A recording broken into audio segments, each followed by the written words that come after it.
হয়, এই মুহূৰ্তত উপস্থিত আছোঁ শিৱসাগৰ আৰু ডিব্ৰুগড় জিলাৰ সীমামূৰীয়া দিখাৰীত ঐতিহাসিক বৰফুকন আলিৰ ওপৰত উপস্থিত আছোঁ। যি বৰফুকন আলি হৈছে খোৱাং বিধানসভা সমষ্টিৰ অন্যতম এটা গুৰুত্বপূৰ্ণ পথ। এই পথটোৰ ওপৰত নিৰ্ভৰশীল খোৱাং বিধানসভা সমষ্টিৰ বৃহত্তৰ বেজপথাৰ, ধেমেচি, পথালিবাম, হেঞ্চুৱা পুখুৰী অঞ্চলৰ ৰাইজ। এই বৰফুকন আলিৰ ওপৰেদি ডিমৌৰ পৰা বেজপথাৰ, ধেমেচি, হেঞ্চুৱা পুখুৰীৰ মাজেদি পুনৰ খোৱাঙত ৩৭ নং ৰাষ্ট্ৰীয় ঘাইপথত উপস্থিত হ'ব পাৰি। এই গুৰুত্বপূৰ্ণ পথটোৰ ওপৰত আছে এখন বিশেষ দলং।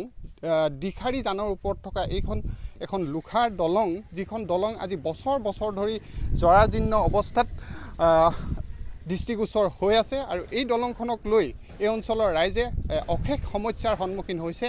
এই দলংখন, যিখন দলং এটা সময়ত ONGCয়ে নিৰ্মাণ কৰিছিল আৰু এতিয়া এই দলংখনৰ সৰ্বদিশত জৰাজীৰ্ণ। মাত্ৰ 20 মিটাৰ দৈৰ্ঘ্যৰ এই দলংখনত এফালে আপোনালোকে দেখিবলৈ পাব যে এফালে এঢলীয়া হৈ বহি গৈছে আৰু দলংখনৰ সোঁমাজটো এছোৱা ইতিমধ্যে বন্ধ কৰি দিয়া হৈছে যে কোনো ধৰণৰ গধুৰ যান বাহন এই দলংখনৰ ওপৰেদি চলাচল কৰিব নোৱাৰে। আৰু এই দলংখনক পুনৰ নিৰ্মাণৰ বাবে এই অঞ্চলৰ ৰাইজ আৰু বিভিন্ন দল সংগঠনে প্ৰতিবাদ কৰি আহিছে, পথ অৱৰোধ কৰিছে। কিন্তু গড় কাপ্তানি বিভাগৰ পথ সংমণ্ডল আৰু স্থানীয় দুজন বিধায়ক আছে ডিমৌ, যিহেতু খোৱাং আৰু ডিমৌ সমষ্টিৰ মধ্যস্থানত এই দলংখন অৱস্থিত, কিন্তু দুয়োটা সমষ্টিৰ দুয়োজন বিধায়কে এই দলংখন পুনৰ নিৰ্মাণৰ ক্ষেত্ৰত কোনো গুৰুত্ব আৰোপ কৰা নাই। এনে পৰিৱেশৰ মাজত ৰাইজৰ যি সমস্যা আছে, এই ভীষণ সমস্যা ভুগিছে ৰাইজে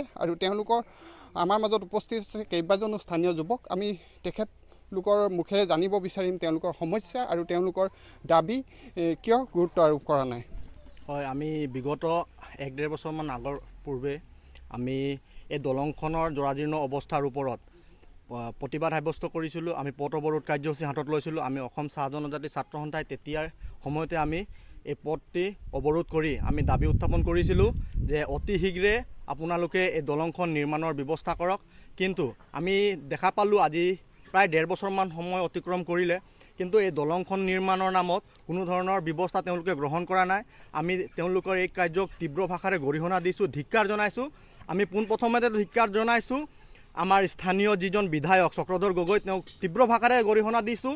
তেওঁলোকে অকল মন্দিৰ, নামঘৰ এইবিলাক বস্তু বনোৱাত ব্যস্ত, কিন্তু ৰাইজৰ মূল সমস্যাসমূহ তেওঁলোকে নিৰ্মাণ কৰাত বা তেওঁলোকে এইখিনি সমাধান কৰাত কোনো ব্যৱস্থা গ্ৰহণ কৰা নাই।